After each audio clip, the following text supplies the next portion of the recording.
ಬಂಧುಗಳೇ, ನಮ್ಮೆಲ್ಲ ಬಿಜೆಪಿಯ ಮುಖಂಡರೇ, ನಮ್ಮ ರಾಜ್ಯದ ಅಧ್ಯಕ್ಷರೇ, ಇವತ್ತು ಪ್ರಮುಖವಾಗಿ ನಾವು ವಿಧಾನಸೌಧದ ಮುಂದೆ ಕೆಂಗಲ್ಲಮ್ಮಂತ ಏನೋ ಸ್ಟ್ಯಾಚ್ಯೂ ಮುಂದೆ ನ್ಯಾಯಕ್ಕಾಗಿ, ಪ್ರಜಾಪ್ರಭುತ್ವದ ಉಳಿವಿಗಾಗಿ ವಿಧಾನಸಭೆಯ ಕಲಾಪಗಳು ಪ್ರಜಾಪ್ರಭುತ್ವದ ರೀತಿಯಾಗಿ ನಡೀತಾ ಇಲ್ಲ, ಅದರ ವಿರುದ್ಧವಾದಂತ ಒಂದು ಪ್ರತಿಭಟನೆಯನ್ನ ಮಾಡ್ತಾ ಇದ್ದೀವಿ. ನಮ್ಮ 18 ಜನ ನಮ್ಮ ಶಾಸಕರು ಅನ್ನೋದಕ್ಕಿಂತ ಅವರು ಯೋಧರು. ನಮ್ಮ ಧರ್ಮಕ್ಕಾಗಿ, ಪ್ರಜಾಪ್ರಭುತ್ವದ ಉಳಿವಿಗಾಗಿ ಎಲ್ಲಿ ಒಬ್ಬ ಅಮಾಯಕ ಮಂತ್ರಿ ಬಂದು ನನಗೆ ರಕ್ಷಣೆ ಕೊಡಿ ಎಂದಾಗ ಮುಖ್ಯಮಂತ್ರಿನೇ ಕೈ ಎತ್ತಿದಾಗ ನಾವು ಅದರ ಸದನದ ಆಸ್ತಿ ಅಂತ ನಾವು ತಿಳ್ಕೊಂಡು ಅವರು ಮಾತಾಡಿದ್ದನ್ನ ನಾವು ಹೋರಾಟ ಮಾಡಿದಿರಿ.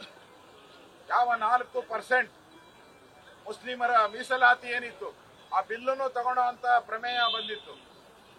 ಅದಕ್ಕೋಸ್ಕರ ಸ್ಪೀಕರ್ ಕುತಂತ್ರ ಇದು. ಆ ಬಿಲ್ ಬಂದಾಗ ಕಳ್ಸಕ್ ಮುಂಚೆ ಮೊದಲೇ ಇದನ್ನೆಲ್ಲ ಮಾಡ್ಬಿಡೋಣ ಅಂತ ಹೇಳಿ ಮಾಡಿದ್ದಾರೆ. ಒಂದು ನಾವು ಅರ್ಥ ಮಾಡ್ಕೋಬೇಕು, ಸ್ಪೀಕರ್ ಹುದ್ದೆ ಧರ್ಮಾಧಾರಿತ ಅಲ್ಲ, ಮತೀಯ ಆಧಾರಿತ ಅಲ್ಲ, ಪಕ್ಷದ ಆಧಾರಿತ ಅಲ್ಲ. ಇಲ್ಲಿ ಏನಾಗಿದೆ, ಪಕ್ಷನೂ ಕಾಂಗ್ರೆಸ್ ಪಕ್ಷದ ಪರವಾಗಿ, ಮತೀಯ ಧರ್ಮದ ಪರವಾಗಿ ಮಾಡಿರುವಂತದ್ದನ್ನ ನೋಡಿದ್ರೆ, ಈಗ ಸ್ಪೀಕರ್ ಆಗಿರತಕ್ಕಂತ ಖಾದರ್ ಅವರು ನಡ್ಕೊಂಡಂತ ನಡವಳಿಕೆ ಪ್ರಶ್ನಾರ್ಥಕವಾಗಿ ನಿಂತಿದೆ ಜನಗಳ ಮುಂದೆ. ಸಂವಿಧಾನದ ಮುಂದೆ ಹಲವು ಪ್ರಶ್ನೆಗಳನ್ನ ಇವತ್ತು ಅವರು ಎದುರಿಸಬೇಕಾಗಿದೆ. ನಾನು ಖಾದರ್ ಅವರಿಗೆ ಕೇಳಕ್ ಇಷ್ಟಪಡ್ತೀನಿ, ಅಲ್ಲ ಸ್ವಾಮಿ, ನಮ್ಮ MLAಗಳು 18 ಜನ MLAಗಳು ನಿಮ್ಮ ಪೀಠದ ಪಕ್ಕದಲ್ಲಿ ಬಂದು ನಿಂತ್ಕೊಂಡ್ರು ಅಂತ ನೀವು ನಮ್ಮನ್ನ ಸಸ್ಪೆಂಡ್ ಮಾಡಿದ್ರು. ನೀವು 18 ಜನ ಎಲೆಕ್ಟೆಡ್, ನಾವು ಜನಪ್ರತಿನಿಧಿಯಾಗಿ ಎಲೆಕ್ಟ್ ಆಗಿದ್ದೀರಿ. ನಾವು ಸಂವಿಧಾನದ ಪರವಾಗಿ ಎಲೆಕ್ಟ್ ಆಗಿ ಸಂವಿಧಾನದ ಪರವಾಗಿ ಓತು ತಗೊಂಡಿದ್ದೀರಿ. ನಾವೆಲ್ಲರೂ ಕೂಡ ಸಂವಿಧಾನದ ಓತ್ ತಗೊಂಡು ನಾವು ಅಸೆಂಬ್ಲಿ ಒಳಗಡೆ ಬಂದಿದ್ದು. ನಾವು ಬಂದು ನಿಮ್ ಪಕ್ಕದಲ್ಲಿ ನೀವೇ ಬನ್ನಿ ಬನ್ನಿ ಬನ್ನಿ ಬನ್ನಿ ಇನ್ನೂ ಬೇಗ ಬನ್ನಿ ಅಂತ ಹೇಳಿ ಕರೆದು ನಿಲ್ಸ್ಕೊಂಡು ಇವತ್ತು ಸಸ್ಪೆಂಡ್ ಮಾಡಿದ್ದೀರಲ್ಲ. ನಾನು ಖಾದರ್ ಅವ್ರಿಗೆ ಇನ್ನೊಂದು ಪ್ರಶ್ನೆ ಕೇಳ್ತೀನಿ. ನೀವು ಸದನ ನಡೀದೇ ಇರುವಾಗ ನಿಮ್ಮ ಬಂಧುಗಳನ್ನೆಲ್ಲ ಕರ್ಕೊಂಡು ಆ ಪೀಠದ ಮೇಲೆ ಕೂತ್ಕೊಂಡು, ಕರೆಕ್ಟಾ?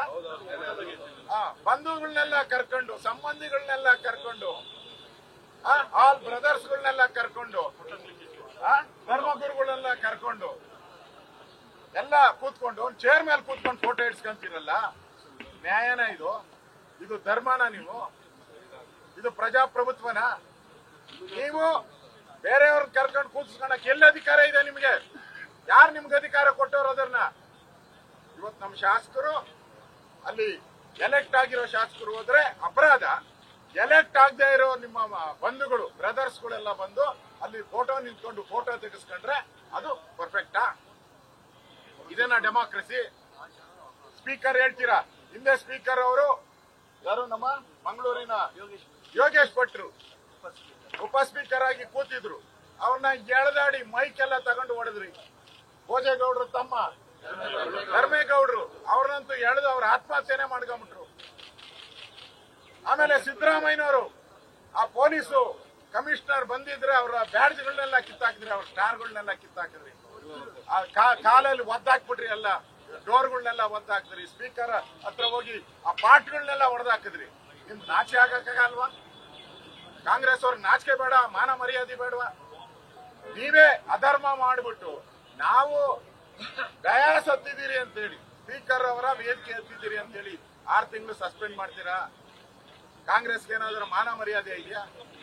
ಸ್ಪೀಕರ್ ಅವ್ರಿಗೆ ನನ್ಗೆ ಗೊತ್ತಿದೆ, ಎಲ್ಲ ಡೆಲ್ಲಿಗೆ ಹೋಗಿದ್ದಾರೆ, ಅವ್ರಿಗೂ ಗೊತ್ತು ಡೆಲ್ಲಿಗೆ ಹೋಗಿರೋದು ಕ್ಯಾಬಿನೆಟ್ ರಿಷಫಲ್ಗೆ. ಅದಕ್ಕೆ ಅರ್ಜಿ ಹಾಕಕ್ಕೆ ಇದೆಲ್ಲವನ್ನ ಮಾಡಿಸಿದಾರ.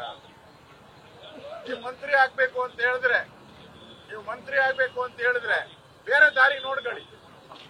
ಬಿಜೆಪಿಯವ್ರ ಮೇಲೆ ಕೋಪ ತೋರಿಸಿದ್ರೆ ಕಾಂಗ್ರೆಸ್ ಅವರು ಮಂತ್ರಿ ಮಾಡ್ತಾರೆ ಅಂತ ನಿಮ್ ಭ್ರಮೆ ಏನಿದೆ, ಅದು ತಪ್ಪು. ಹಲವಾರು ಚಾನೆಲ್ಗಳಲ್ಲಿ, ಹಲವಾರು ಮಾಧ್ಯಮಗಳಲ್ಲಿ ಈಗಾಗಲೇ ಬಂದಿದೆ, ನೀವೇನ ಮಂತ್ರಿ ಆಗ್ಬೇಕಾದ್ರೆ ಬೇರೆ ದಾರಿ ನೋಡ್ಕೊಳ್ಳಿ ಅಂತ. ಎಂತೆಂತವ್ರು ಸ್ಪೀಕರ್ ಆಗಿದ್ರು.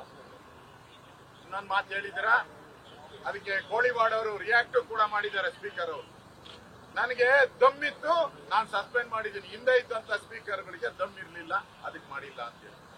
ಇವಾಗ ಹಿಂದೆ ಇದ್ದಂತ ಸ್ಪೀಕರ್ಗಳ ಕಥೆ ಏನಂಗಾರೆ, ಎಂತ ಮಹಾನ್ ವ್ಯಕ್ತಿಗಳು ಈ ದೇಶ ಈ ರಾಜ್ಯಕ್ಕೆ ಕೊಡುಗೆಗಳನ್ನ ಕೊಟ್ಟಂತ ಆ ಸ್ಪೀಕರ್ಗಳು, ಅವ್ರ ಕಥೆ ಏನಾಗ್ಬೇಕೀಗ? ಕೋಳಿವಾಡ ಒಬ್ಬರು ರಿಯಾಕ್ಟ್ ಮಾಡಿದ್ದಾರೆ, ಅದಕ್ಕೆ ಸ್ಪೀಕರ್ ಆಗಿದ್ರು. ಈ ಭಾಷೆ ಎಲ್ಲ ಉಪಯೋಗ ಸರಿ ಇಲ್ಲ ಅಂತ ಹೇಳಿದ್ದಾರೆ. ಕೆಲವರು ಇಲ್ಲ, ದೈವಾಧೀನರಾಗ್ಬಿಟ್ಟಿದ್ದಾರೆ. ಇನ್ ಕೆಲವರು ಇದ್ದಾರೆ, ಅವ್ರ ಕತೆ ಏನು? ನಿಮ್ ದಮ್ಮು ತಾಕತ್ತು ಇವೆಲ್ಲ ಆ ಸ್ಪೀಕರ್ಗಳು ಎಷ್ಟು ಅವಮಾನ ಮಾಡಿದ್ದೀರಾ ನೀವೆಲ್ಲ. ಇದು ಸರಿಯಾದಂತ ಕ್ರಮ ಅಲ್ಲ. ಇದು ಪಾರ್ಶಾಲಿಟಿ ಅಂತಾರೆ. ಯಾರೋ ನಿಮ್ಮವರು ಯಾರ್ಯಾರೋ ಎಲೆಕ್ಟ್ ಆಗದಿದ್ದವ್ರು ಬಂದ್ರೆ ಅವ್ರನ್ನ ಡ್ಯಾಸ್ ಕರೆದು ಚೇರ್ ಮೇಲೆ ಕೂತ್ಕೊಂಡು ಆ ಸ್ಪೀಕರ್ ಸ್ಥಾನದಲ್ಲಿ ಕೂತ್ಕೊಂಡು ಫೋಟೋ ತೆಗೆಸ್ಕೊಳ್ಳೋದು ಅಪರಾಧ ತಾನೆ. ನಮ್ಮ ಎಲೆಕ್ಟ್ ನಾವ್ ಯಾರಿಗೆ ಹೋರಾಟ ಮಾಡಿದ್ದು? ನಿಮ್ 4% ರಿಸರ್ವೇಶನ್ ವಿರುದ್ಧವಾದಂತ ಹೋರಾಟ ನಮ್ದು. ಮುಸ್ಲಿಮರ ಮೀಸಲಾತಿ ವಿರುದ್ಧವಾದಂತ ಹೋರಾಟ ನಮ್ದು. ಸಂವಿಧಾನದ ಅಂಬೇಡ್ಕರ್ ಸಂವಿಧಾನದ ವಿರುದ್ಧವಾಗಿ ಈ ಮೀಸಲಾತಿಯನ್ನ ತಂದಿದ್ದೀರಿ, ಗೌರವ ಕೊಡಬೇಕಾಗಿತ್ತು. ಅದು ಬಿಟ್ಟು ನಮ್ಮ 18 ಜನ ಯೋಧರನ್ನ, ಬಿಜೆಪಿ ಯೋಧರವರು, ನಾವು ಹಿಂದೆ ಎಲ್ಲ ಎಮರ್ಜೆನ್ಸಿಯಲ್ಲಿ ಹೋರಾಟ ಮಾಡಿದೀವಿ. ಬಹಳಷ್ಟು ಜನ ಇಲ್ಲೆಲ್ಲ ಹೋರಾಟ ಮಾಡಿ ಜೈಲು ವಾಸ ಎಲ್ಲ ಅನುಭವಿಸಿ ಬಂದಿದ್ದೀರಿ. ನಮ್ಗೇನಿದೇನು ಹೊಸದಲ್ಲ. ನಾನು ವಿಶ್ವನಾಥ್ಗೆ ಕೇಳಿದೆ, ಏನಪ್ಪಾ ಅಂತ ಹೇಳಿದೆ, ಇನ್ನ 6 ತಿಂಗಳು ಎಕ್ಸ್ಟ್ರಾ ಮಾಡ್ಲಿ ಅಂತ ಹೇಳಿದ್ರು. ನಾವ್ ಯಾವ್ದಕ್ಕೂ ಜಗ್ಗಲ್ಲ ಬಗ್ಗಲ್ಲ, ಪ್ರಶ್ನೆನೇ ಇಲ್ಲ. ಇದಕ್ಕೆ ನಮ್ಮ ಹೋರಾಟ ನಾವು ಮುಂದುವರಿಸ್ತೀರಿ. ನ್ಯಾಯಯುತವಾಗಿ ನಾವು ಗವರ್ನರ್ನು ಭೇಟಿ ಮಾಡಿ ಗವರ್ನರ್ಗೂ ವಿನಂತಿ ಮಾಡಿದಿರಿ. ನಮ್ಮ ಮನವಿಯನ್ನ ಸ್ವೀಕಾರ ಮಾಡಿ ಕೂಡಲೇ ಅವ್ರನ್ನ ಅಮಾನತ್ ವಾಪಸ್ ಪಡಿಬೇಕು. ಅವರು ಪ್ರಜಾಪ್ರಭುತ್ವದ ರೀತಿ ಏನ್ ಎಲೆಕ್ಟ್ ಆಗಿರೋ ಪ್ರಜಾಪ್ರಭುತ್ವ ಎಲೆಕ್ಟ್ ಆಗಿರೋರಿಗೆ ಅವರ ಕೆಲಸ ಕಾರ್ಯಗಳನ್ನ ಮಾಡಕ್ಕೆ ಅನುವು ಮಾಡಿಕೊಡ್ಬೇಕು ಅನ್ನೋ ಆಗ್ರಹವನ್ನ ಇವತ್ತು ನಮ್ಮ ಪಾರ್ಟಿಯ ವತಿಯಿಂದ ನಾವು ಹೋರಾಟಗಳನ್ನ ನಾವು ಮಾಡ್ತಾ ಇದ್ದೀರಿ. ಉಳಿದಂತದ್ದು ಬೆಲೆ ಏರಿಕೆ ಇವೆಲ್ಲನೂ ಕೂಡ ಅಲ್ಲಿ 11 ಗಂಟೆಗೆ ನಮ್ಮ ಕಾರ್ಯಕ್ರಮ ಪ್ರಾರಂಭ ಆಗ್ತದೆ. ಇನ್ ಮುಂದೆ ಆದ್ರೂ ಕಾಂಗ್ರೆಸ್ ಈ ತರ ದೌರ್ಜನ್ಯಗಳನ್ನ ಮುಂದೆ ದೇಶದ ಮೇಲೆ ಪ್ರಜಾಪ್ರಭುತ್ವವನ್ನ ಹಾಳು ಮಾಡುವಂತ ಎಮರ್ಜೆನ್ಸಿಯನ್ನೇ ತಂದಿದೆ. ಇವತ್ತು ಕರ್ನಾಟಕದ ವಿಧಾನಸಭೆಯಲ್ಲೂ ಕೂಡ ಒಂದು ರೀತಿ ಎಮರ್ಜೆನ್ಸಿಯನ್ನ ತಂದಿದೆ. ಕರ್ನಾಟಕದ ವಿಧಾನಸಭೆಯಲ್ಲೂ ಕೂಡ ಒಂದು ಸರ್ವಾಧಿಕಾರದ ಒಂದು ಘೋಷಣೆ ಆಗಿದೆ. ನಿಮ್ಮ ಹಳೆ ಚಾಳಿ ಬಿಡ್ಲಿಲ್ಲ ಅಂದ್ರೆ ರಾಜ್ಯದ ಜನ ನಿಮ್ಮನ್ನ ಕಾಂಗ್ರೆಸ್ ಅನ್ನ ತೂಚಿ ಅಂತ ಉಗಿದು ಓಡಿಸುವಂತ ಕಾಲ ಬಹಳ ದೂರ ಇಲ್ಲ ಅನ್ನೋ ಮಾತನ್ನ ಹೇಳ್ತಾ ಇದ್ದೀನಿ. ಇವತ್ತು ನಮ್ಮ ಹೋರಾಟಕ್ಕೆ ಸ್ಪಂದನೆ ಮಾಡಿ ಸ್ಪೀಕರ್ ಅವರು ನ್ಯಾಯಯುತವಾಗಿ, ಅವರು ಮಂತ್ರಿ ಆಗಕ್ಕೆ ಮುಂಚೆ ನ್ಯಾಯಯುತವಾಗಿ ಈ ಒಂದು ಅಧಿಕಾರ, ಶಾಸಕರ ಅಧಿಕಾರಕ್ಕೆ ಮೊಟಕು ಮಾಡಬಾರದು ಅನ್ನೋ ಒಂದು ಆಗ್ರಹವನ್ನ ಮಾಡ್ತಾ ಇದ್ದೀನಿ. ನ್ಯೂಸ್ ಫಸ್ಟ್ ನಿರ್ಭೀತಿಯಿಂದ ನಿಮ್ಮ ಪರವಾಗಿ.